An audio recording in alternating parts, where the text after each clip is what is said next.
इस विष को देखकर घबराना नहीं, हृदय जलना, विकार बढ़ना, कोई साथ ना देना, कदम कदम पे विपत्तियां, दुख, संकट आना, ऐसा हो सकता है। आपको बिल्कुल फिसलना नहीं, रुकना नहीं, लक्ष्य दृढ़ रखना, सब ठीक हो जाएगा। ये मार्ग की स्थितियां हैं। अब अमृत आने के पहले कई प्रलोभन आते हैं। समुद्र मंथन लीला से प्रभु ने मानो साधक की प्रारंभ अवस्था से लेकर सिद्धावस्था तक की बात वर्णन की। अब समस्त देवता और असुरों को बड़ी प्रसन्नता हुई जब भगवान शंकर ने विषपान कर लिया। समुद्र मंथन फिर प्रारंभ हुआ तो कामधेनु प्रकट हुई, जो समस्त कामनाओं को पूर्ण करने वाली है। कामधेनु गाय, दिव्य अग्निहोत्र की सामग्री उत्पन्न करने वाली, जो भी कामना करो तत्काल पूर्ण कर दे, वो ब्रह्मलोक में स्थापित हुई कामधेनु गाय। विचार कीजिए, अब आपके अंदर जो साधना में चले हो तो जो छुपी हुई कामनाएं हैं वो पूर्ण होती नजर आएंगी। आपने सोचा काम हो गया, आपको आनंद आने लगा, ओह मैं जो सोचता हूं वही हो गया। खतरा, खतरा स्वीकार मत करना, इस वृत्ति को स्वीकार मत करना। संतों ने प्रभु से प्रार्थना की, नाथ यदि मेरे अंदर कोई चाह हो तो कभी पूर्ण मत करना, उसे नष्ट कर देना।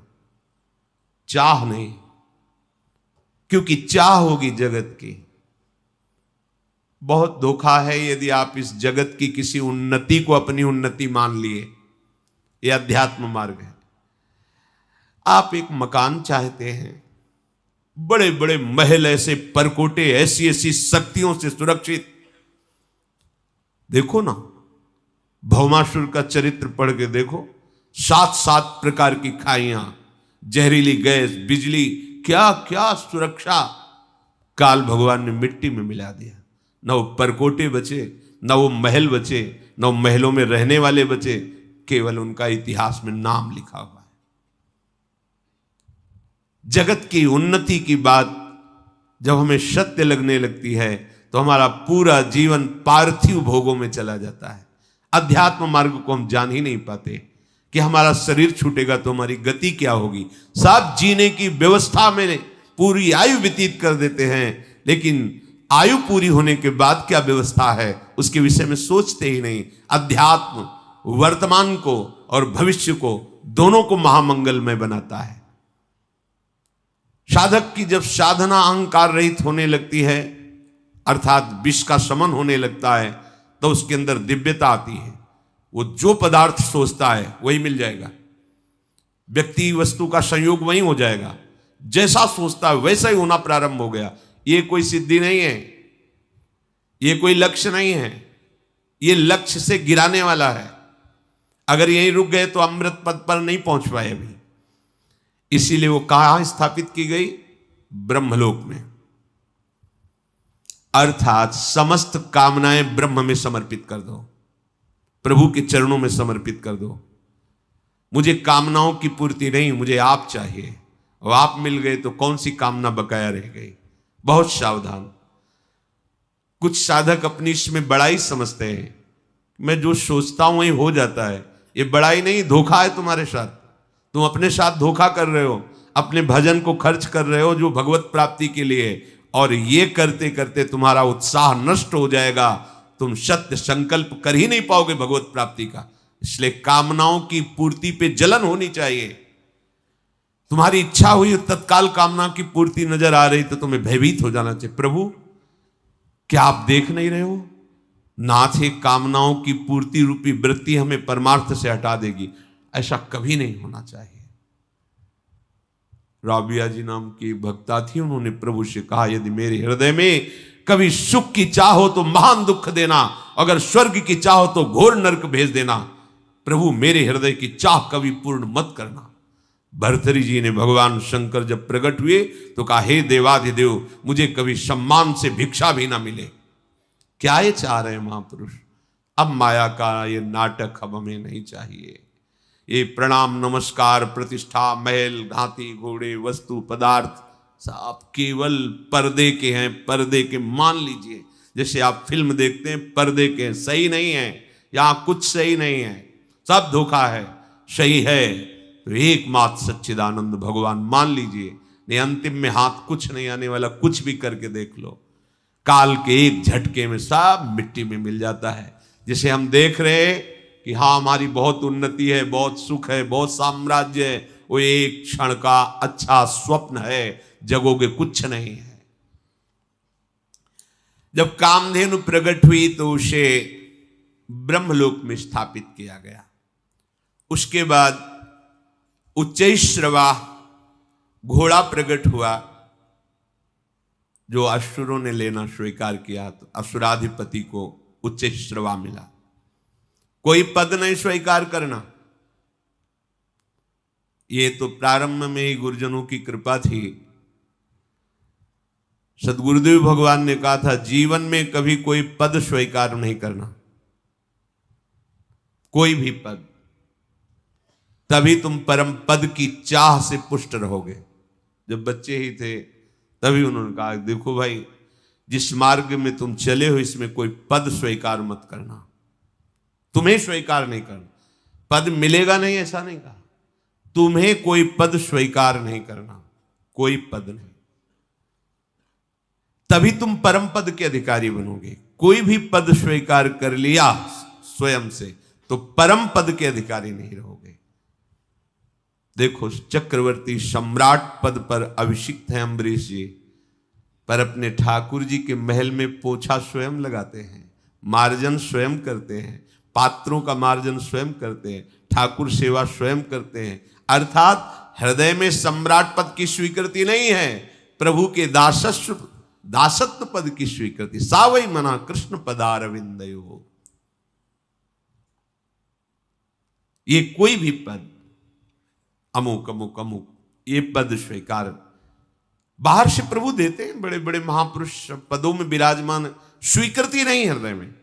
हृदय में ब्रह्म स्थिति, भगवत दासत्व, यही भाव, बाहर की किसी पद प्रतिष्ठा की स्वीकृति नहीं।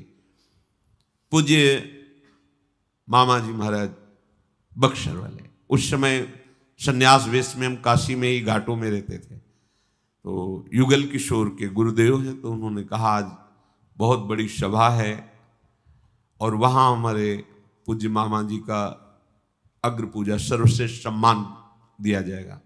काशी विद्वानों की नगरी, संतों की नगरी है, बहुत से संत महात्मा सन्यासी जन विद्वान जन आए, बहुत बहुत भीड़ लगी थी। मामा जी को जो मंच बना था विराजमान करके अभिषेक किया गया, और जब मामा जी को कहा गया आप 2 वचन बोलिए, निहाल कर दिया, आंखों में आंसू थे, और उन्होंने कहा जैसे मां अपने पुत्र को सजा करके गोद में बैठा कर दुलार करती है, ऐसे आप सब काशीवासी महापुरुष जन मुझ अधम को जो पुत्रवत दुलार कर रहे हैं, इससे मुझे पता चल गया कि मेरे प्रभु मुझे अपने चरणों में स्वीकार किए हुए हैं। क्योंकि आप सब गुरुजन हैं, आप सब हमारे वात्सल्य समुद्र प्रभु के स्वरूप हैं, और मुझ अधम को स्वीकृति कहां है? कोई भी एक शब्द कहीं उस सम्मान की स्वीकृति का नहीं था। और जब उतरे तो साष्टांग दंडवत पूरी सभा को किया। आश्चर्य, ऐसे महामहिम स्वरूप में स्थित होती हुई कोई स्वीकृति नहीं उस सम्मान की। हमारे प्रभु श्री कृष्णचंद्र जी राजसूय यज्ञ में अग्र पूजा हुई, और जब प्रभु सेवा का विभाजन किए तो सबको सब सेवा देने के बाद आपने सेवा ली आए हुए समस्त राजाओं के चरण धोने की। आश्चर्य की बात, जिनके चरणों का ध्यान स्वयं भगवान शंकर ब्रह्मादि करते हैं। ध्येयम सदा परिभवग्नम अभीष्ट दोहम तीर्थास्पदम शिव विरंचि नुतम शरण्यम, वो भगवान सबके चरण धो रहे हैं। कहां स्वीकृति हुई अग्र पूजा की? भगवान ने अपने को अग्र पूजा का अधिकारी सबने माना, सबने किया, पर भगवान ने स्वीकृति कहां दी कि हम तो सबके चरण सेवक हैं। कौन है ये? भगवान है। क्या दिखा रहे? भगवान का दास कैसा होगा? फिर जब स्वामी का स्वभाव ऐसा है तो दास का स्वभाव कैसे होगा? ऐसा कैसे हो सकता है कि वो किसी अहम जनित पद को स्वीकार करे? फिर चंद्रमा के समान श्वेत वर्ण का जो उच्च श्रवा मिला वह असुराधिपति ने स्वीकार किया, क्योंकि भगवान ने सिखा दिया था देवताओं को कि जब तक हमारा इशारा ना हो तब तक किसी भी वस्तु के लेने के लिए आग्रह मत कर देना। यहां भी ध्यान दीजिए, कोई भी रिद्धि सिद्धि प्रभाव सम्मान स्वीकार मत कर लेना। और भगवान का इशारा है तो उनके इशारे पे रहना तुम। बस महलों में रखे चाहे झोपड़ी में बास दें, कोई तुम्हारा बाल बांका नहीं कर सकता। तुम मत चाह कर लेना, भगवान का इशारा है, जय जय हो रही। भगवान का इशारा है, फुटपाथ में बैठे भिक्षा मांगकर उदर पोषण करके नाम जप कर रहा है। वो दोनों स्थिति में समान है, क्योंकि वो प्रभु में है, ना कि बाहरी परिस्थिति स्थिति में है। फिर समुद्र मंथन प्रारंभ हुआ। ऐरावत नाम का महामहिम श्रेष्ठ गजराज प्रकट हुआ। बड़े ही सुंदर उज्जवल 4 दांत बाहर निकले हुए, मानो जैसे कैलाश पर्वत ही प्रकट हो गया। कैलाश पर्वत बहुत श्वेत वर्ण, एकदम श्वेत वर्ण का विशाल काय गजराज ऐरावत हाथी। उसको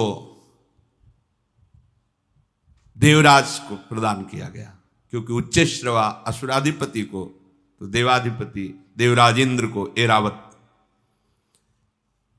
फिर कौस्तुभ मणि निकली। कौस्तुभ मणि को देखते ही सबने स्वीकार किया कि ये अजित भगवान के हृदय पर विराजमान हो। कौस्तुभ मणि श्री भगवान ने धारण कर ली अपने हृदय में। इसके बाद कल्प वृक्ष प्रकट हुआ। कल्प वृक्ष जैसी इच्छा करोगे वैसी ही रचना तुमको प्राप्त हो जाएगी, जो चाहोगे, पर भगवान की प्राप्ति नहीं करा सकता। इसीलिए कहा है वृंदावन की लता सम कोटि कल्प तरुणाई। देखो ये जो कुछ भी है प्रभु के बिना सब शून्य है, इतनी बात मान लो। जो भी है, चाहे यहां से लेकर ब्रह्मलोक तक, जो भी, अगर तुम्हारे जीवन में प्रभु नहीं तो सब जीरो है। कहीं भी जाओ भटकना ही भटकना है। खूब शास्त्रों का स्वाध्याय करके बचपन से देखा है। एकमात्र भगवान का भजन है तो सब ब्रज भाषा में चकाचक है। अगर भजन नहीं है तो कोई भी पदवी, कोई भी सिद्धि, कोई भी वस्तु पदार्थ सब माया का खेल है। पक्का समझ लो, विश्राम नहीं है। ये सब स्वर्ग में विराजमान कल्प वृक्ष भी, इसलिए कह रहे हैं कि देखो कल्प वृक्ष भी स्वर्ग में विराजमान। ऐसी दिव्यता है, पर हृदय शीतल नहीं है। हृदय शीतल नहीं है। हृदय शीतल होता है स्वामिनी जी के चरणारविंद का जब यहां प्रादुर्भाव होता है, लालजू के चरणों का जब यहां प्रादुर्भाव होता है, तब जन्म जन्म की जो जलन है, ताप है, उसका शमन हो जाता है। एक किसी वस्तुओं से शमन होने वाला नहीं। इसके बाद अप्सराएं प्रकट हुई। प्रधान अप्सरा रंभा, देवताओं की सभा में। इसके बाद मूर्तिमान महातेजस स्वरूप समुद्र मंथन से लक्ष्मी देवी का प्रादुर्भाव हुआ। बिजली की सी कांति जगमगा रही थी अंगों में। सौंदर्य, औदार्य, यौवन, रूप, रंग, कोई भी ऐसा नहीं था जो देख करके स्तब्ध ना रह गया हो। अब मंत्रमुग्ध, मानो सबको स्तब्ध कर दिया लक्ष्मी। देवता दैत्य सब देखते ही रह गए। इतना सुंदर रूप भगवती श्री लक्ष्मी जी का। सबको चाह हुई कि लक्ष्मी जी हमें प्राप्त हो जाए, सबको। देवराज इंद्र ने तत्काल सुंदर बैठने का आसन बिछाया। मूर्तिमान नदियों ने अभिषेक किया।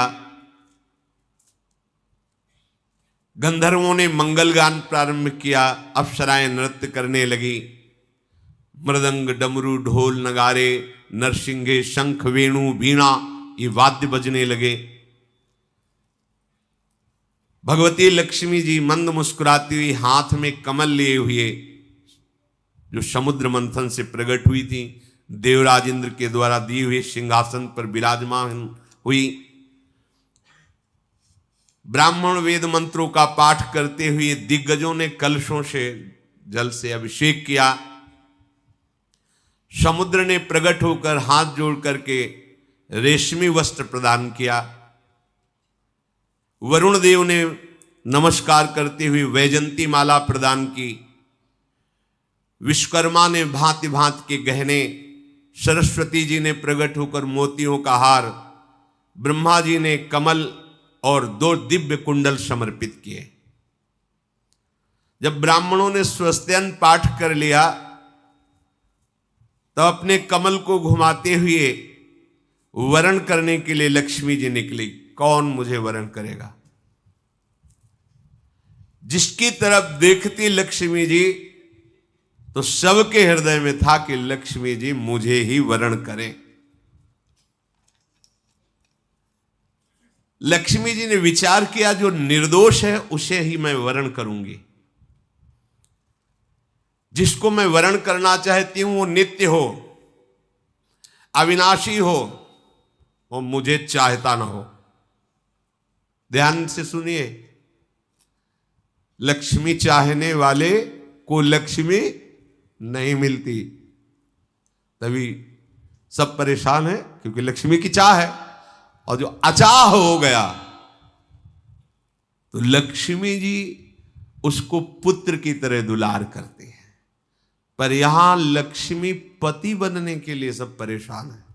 नहीं, मायापति, अबे लक्ष्मीपति, करोड़पति, अरबपति, खरबपति, इससे चैन नहीं है। लक्ष्मीपति बनने, लक्ष्मीपति के दास बन जाओ और चाह खत्म करो तो मां है, जगदम्बा है, वही भरण पोषण करती सबका। गंधर्व, यक्ष, असुर, सिद्ध, चारण, देवता, पूरे त्रिभुवन में हाहाकार मच गया लक्ष्मी जी वरण करने के लिए। तो बड़े बड़े महात्मा जन भी दर्शन करने हेतु पधारे। लक्ष्मी जी ने दृष्टि डाली तपस्वियों पर। तपस्वी हैं पर इनको अपने तप का बल है और ये क्रोध पर विजय प्राप्त नहीं। तपस्वी एक क्षण में ही हाथ में जल हो जाता है। अच्छा, तो देखो ना, और चरणामृत पी रहे हैं अम्बरीश जी, तुमने निमंत्रण देकर के भोजन पा लिया, परायण कर लिया, तुम्हें डर नहीं लगा? लो ये लो, कृत्या प्रकट कर। एक क्षण में दंड देने की भावना, ये क्रोध पर विजय प्राप्त नहीं कर सके। ये ज्ञान तो है इनको, ज्ञानी जन, पर ये पूरे अनासक्त नहीं है। ये बड़े बड़े महत्वशाली हैं पर ये पूर्ण काम विजयी नहीं है। बहुत ऐश्वर्यशाली हैं पर इनको दूसरों का आश्रय लेना पड़ता है। धर्माचरण तो है पर प्रेम नहीं है। त्याग तो है पर ये मोक्ष पद में नहीं है। वीरता तो है पर काल के पंजे से बाहर नहीं है। और कुछ महात्माओं को देखा कि इनके अंदर न विषयाशक्ति न कोई चाह है, पर ये देख ही नहीं रहे हैं। ब्रह्मानंद में तृप्त है, तुमसे मतलब ही क्या है? कुछ अद्वैत समाधि में तल्लीन है, किन्हीं की आयु बहुत लंबी है पर शील और मंगल ठीक नहीं है। किन्हीं का शील मंगल ठीक है, आयु का ठिकाना नहीं है। किन्हीं के दोनों ठीक है पर भेष अमंगल है। सब जगह नहीं। एक बचे भगवान श्री हरि। तब कहा यहां सब कुछ है पर ये मेरी तरफ देख ही नहीं रहे, चाह ही नहीं रहे। पर ना चाहते हुए भी वर्ण मुझे इन्हीं का करना है। लक्ष्मी जी ने श्री भगवान श्री हरि के गले में वरमाला डाल दी। समस्त देवताओं ने जय घोष किया। भगवान जगत पिता हैं, लक्ष्मी जी जगत जननी है, जगत माता है। समस्त संपत्तियों की अधिष्ठात्र देवी श्री लक्ष्मी जी को पार्श्व में विराजमान तो किया ही, पर प्रधान स्थान वक्षा स्थल में दिया, जिसे श्री लांछन कहते हैं। श्री लक्ष्मी जी यहां विराजमान भगवान श्री हरि के। शंख तुरही मृदंग आदि बाजे बजने लगे, जय घोष होने लगे। मंत्रों के द्वारा बड़े बड़े ब्रह्म ऋषियों ने भगवान की स्तुति की। अब लक्ष्मी जी ने जब नारायण श्री हरि का वर्ण किया तो असुर जन निराश हो गए। भगवान ने कहा निराश नहीं होना चाहिए। देखो, जब तक लक्ष्य की प्राप्ति न हो तो आशा बीच में नहीं रोकनी चाहिए। आशा लक्ष्य पर रखो। आशा से दास्यम वृषभानुजायास। बीच में किसी बात पे आशा खंडित नहीं होनी चाहिए। एकमात्र जो आशा की भगवत मिलन की, वहां तक हमें हर स्थिति में पहुंचना है। फिर उत्साह बढ़ाया तो बहुत ही सुंदर आकर्षणकारी नवयुवती स्वरूप में वारुणी देवी प्रकट हुई। असुरों ने कहा आप किसी की बात नहीं चलेगी, इनको हम स्वीकार करेंगे। भगवान ने देवताओं को हाँ आप ले लीजिए। वारुणी देवी वो दैत्यों ने स्वीकार किया। समझ रहे? फिर महाराज बहुत जोर से समुद्र मंथन प्रारंभ हुआ।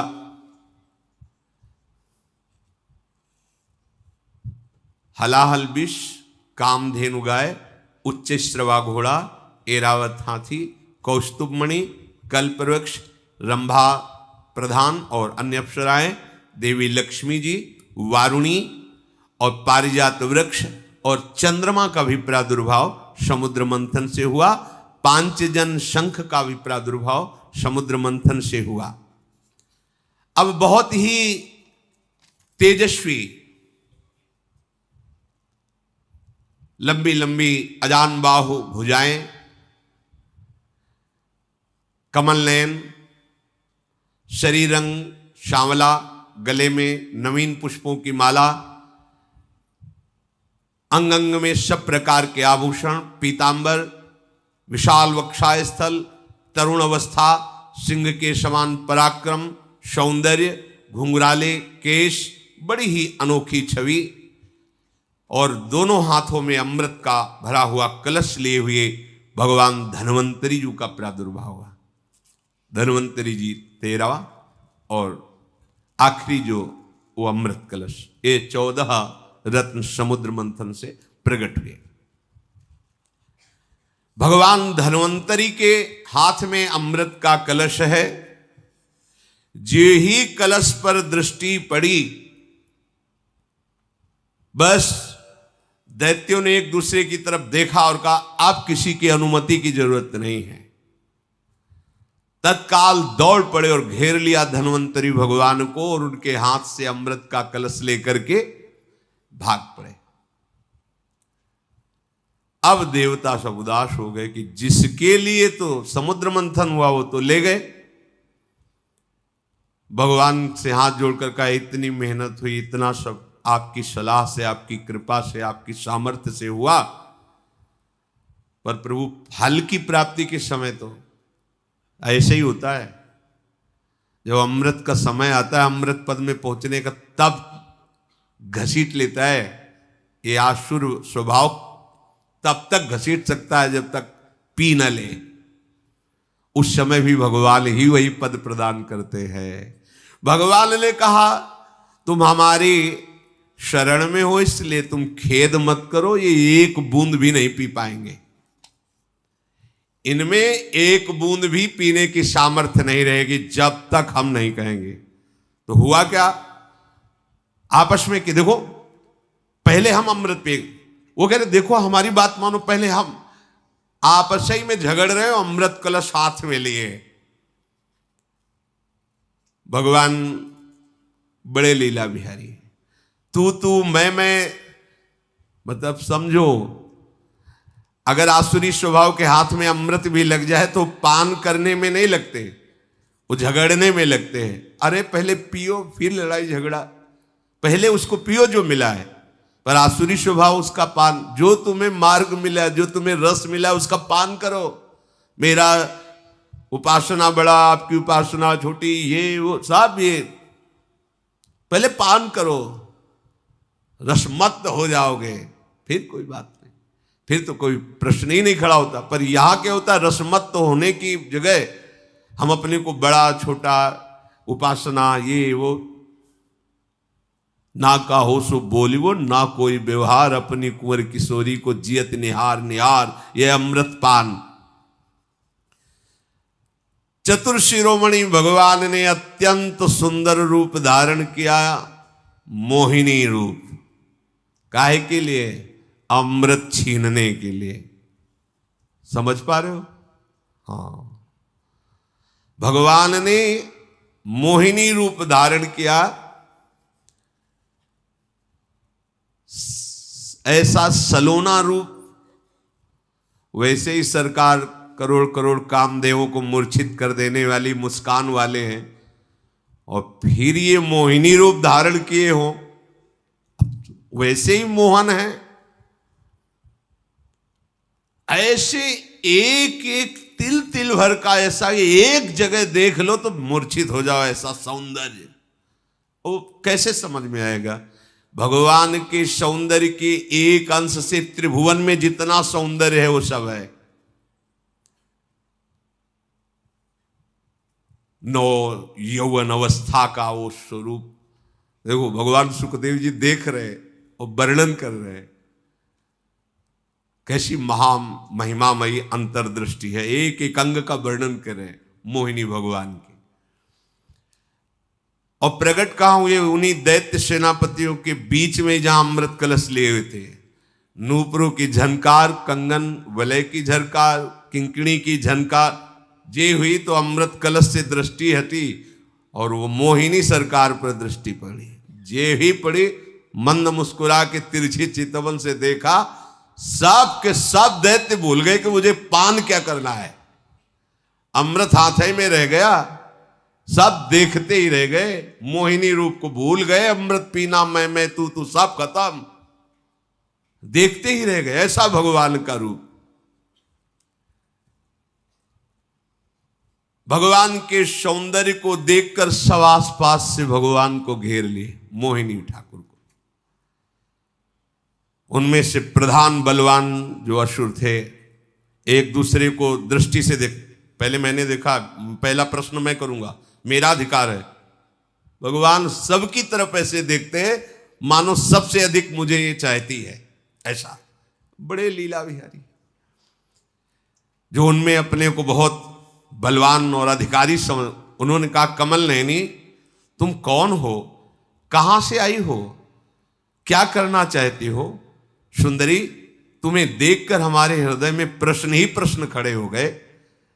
बड़ी खलबली मच रही मेरे हृदय में।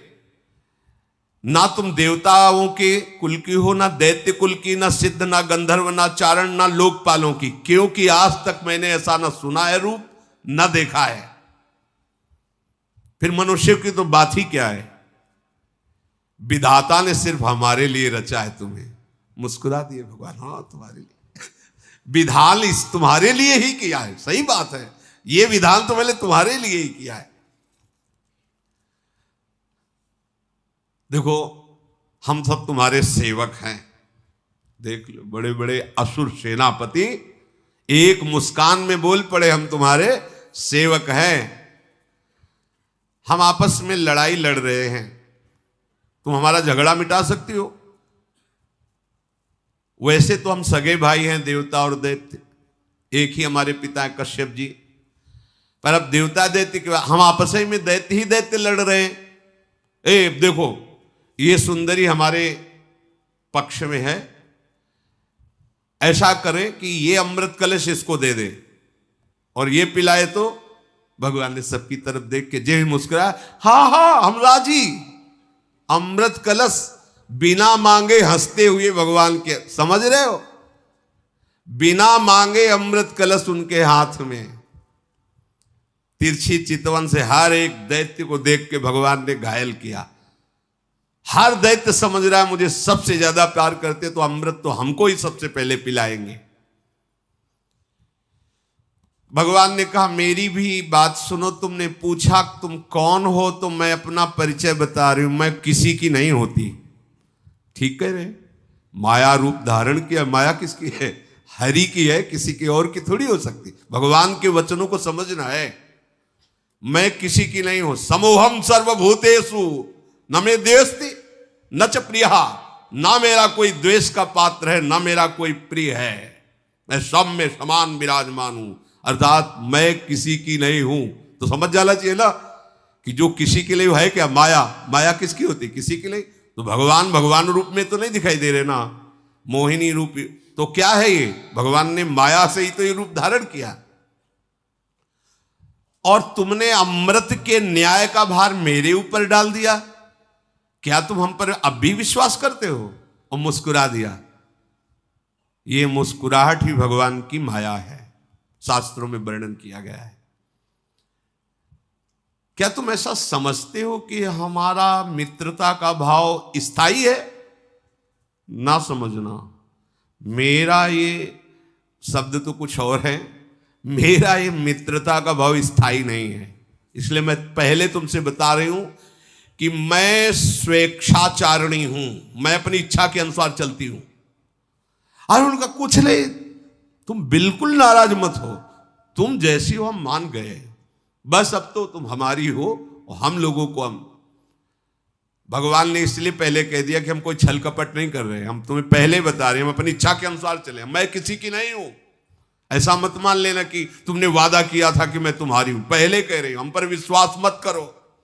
कितनी करुणा करके बता रहे, हम पे इस रूप पे विश्वास मत करो हमारे।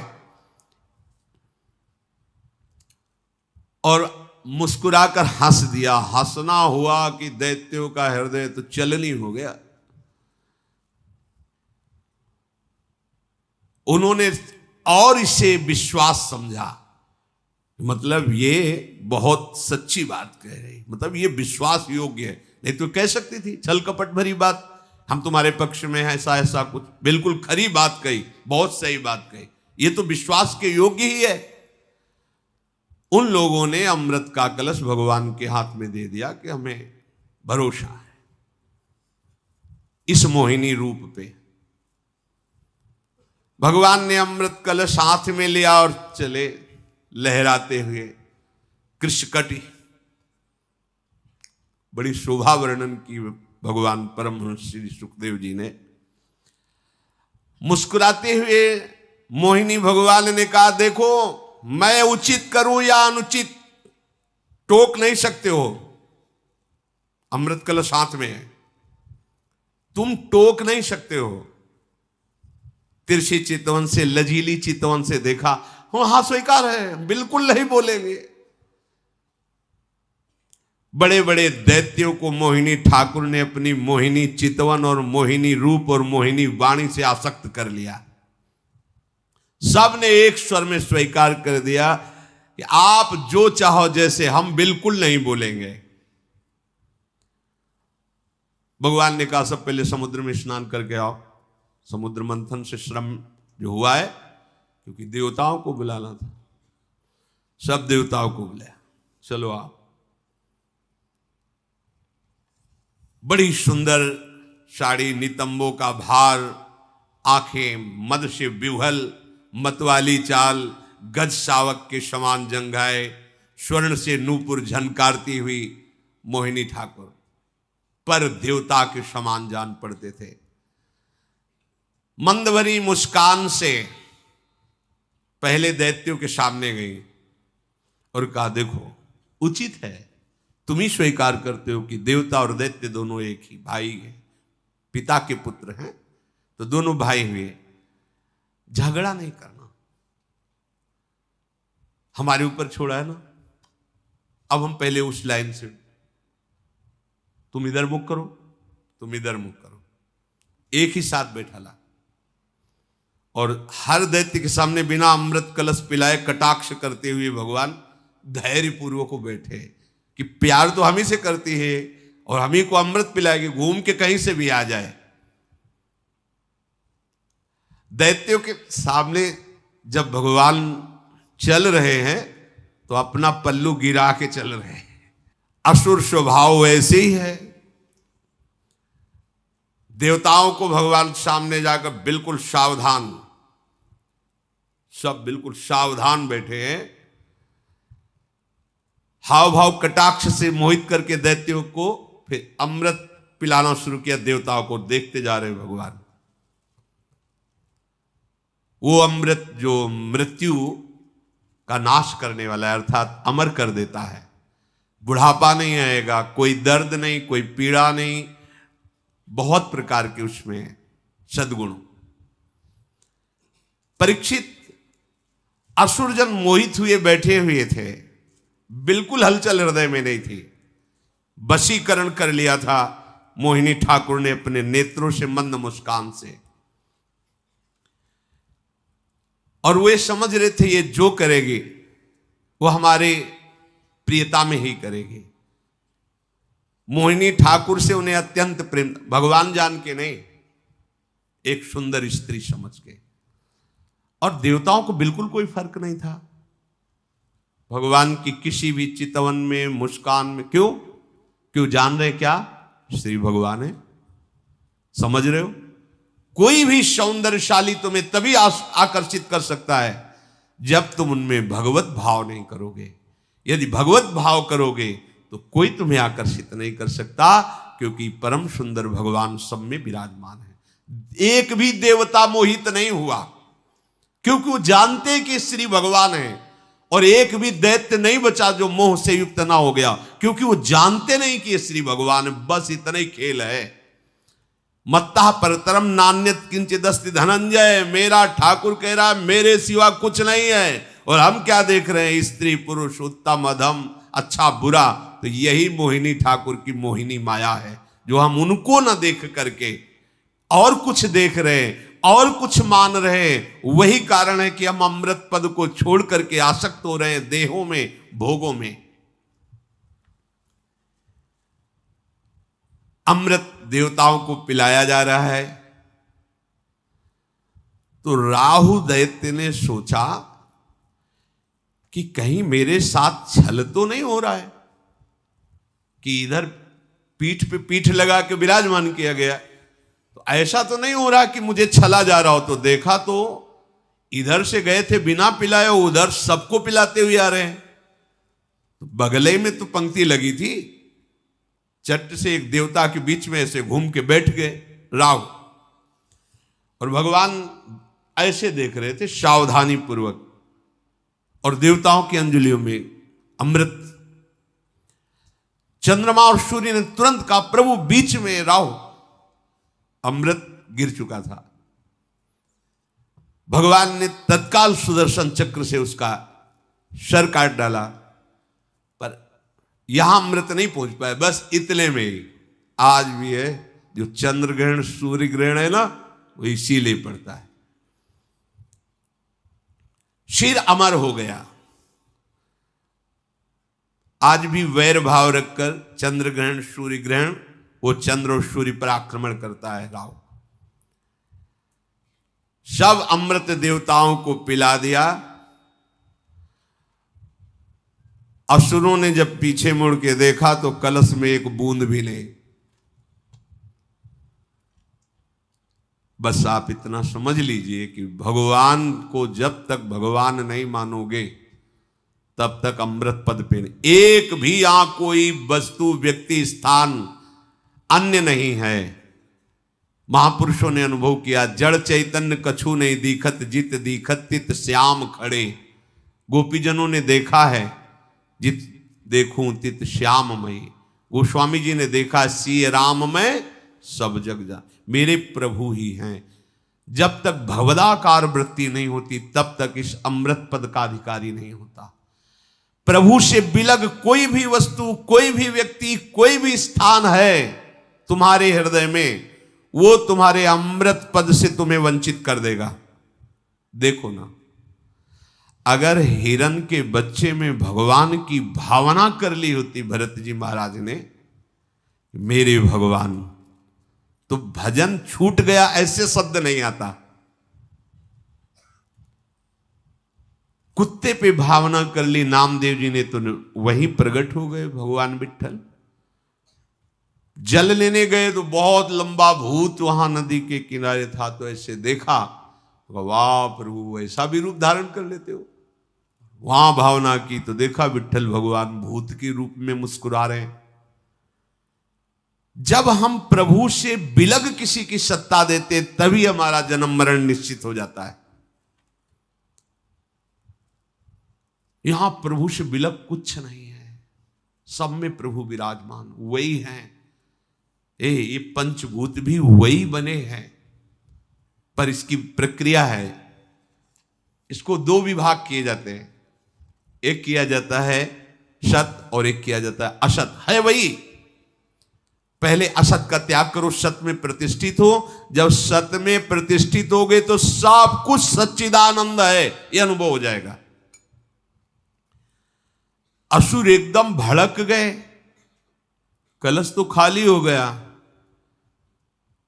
भगवान ने उसी समय मोहिनी रूप त्याग करके अपने स्वरूप, अब वो सब माथा पीट रहे कि मुझे क्या पता था कि ये हरि ऐसे रूप को धारण करेंगे। बस घाटा बाद में समझ में, मन पछताई है अवसर। जिससे हम द्रोह कर रहे हैं, जिसे हम नीच समझ रहे हैं, जिसे हम क्रूर समझ रहे हैं, उसमें प्रभु विराजमान है। जब तक हमारे हृदय में भाव नहीं आता तब तक हमारी कच्ची साधना है। सच्ची साधना यही है, कण कण में झांकी भगवान की, किसी सूझ वाली आंख ने पहचान की। सूझ वाली आंख, तत्व दृष्टि जब तक जागृत नहीं होती तब तक ये वैर, ये विरोध, ये आकर्षण, मैं तू, ये माया का खेल हमारे सामने चलता रहता है। जेवी भगवान ने अपना वास्तविक स्वरूप धारण किया, अब देवता अमृत पी चुके थे, दैत्य क्रोधानल से जल रहे थे। आगे की बात आगे युद्ध में हम इस प्रसंग को इस बात पे लेते हैं कि संपूर्ण समुद्र मंथन भगवान से ही हुआ। समुद्र मंथन का सार अमृत भगवान की कृपा से ही मिला। ने समुद्र मंथन करने पर भी इनको अमृत नहीं मिलता, दैत्य लोग छीन ले गए थे। ऐसे ही हमारी साधना की सिद्धावस्था स्वयं श्री भगवान करते। हमारा केवल एक काम है, भगवान का निरंतर चिंतन करते हुए भगवान के आश्रित होना। किसी भी वस्तु के प्रलोभन में या किसी पद के प्रलोभन में या किसी अन्य लाभ की आकांक्षा में अपने उपासकों को, अपने मतलब प्रियालाल के चरणारविंद की प्राप्ति करने की भावना दृढ़ करने वाले उपासक को कभी आकर्षित नहीं होना चाहिए, कभी रुकना नहीं चाहिए। मिलना कोई बड़ी बात नहीं है, मार्ग है, मार्ग में सुखद स्थितियां भी आती, दुखद स्थितियां भी आती, पर प्रलोभन नहीं करना। अगर सुखद परिस्थितियों में तुम प्रलोभन नहीं किए तो दुखद परिस्थिति तुम्हें रोक नहीं पाएगी, और अगर सुखद परिस्थिति का भोग कर लिया तो दुखद परिस्थिति तुम्हें जबरदस्ती भोगनी पड़ेगी, और जब भोगोगे तो रुक जाएगा मार्ग। और ये बड़े ऊंचाई से भी होता है, बड़ी बड़ी ऊंचाई में आकर्षण होता है। ऐसा कोई मात तो नहीं रखना चाहिए प्रभु के सिवा की किसी लोकांतर में, किसी अन्य देवता में। वो सब दिव्यता मायाकृत ही है।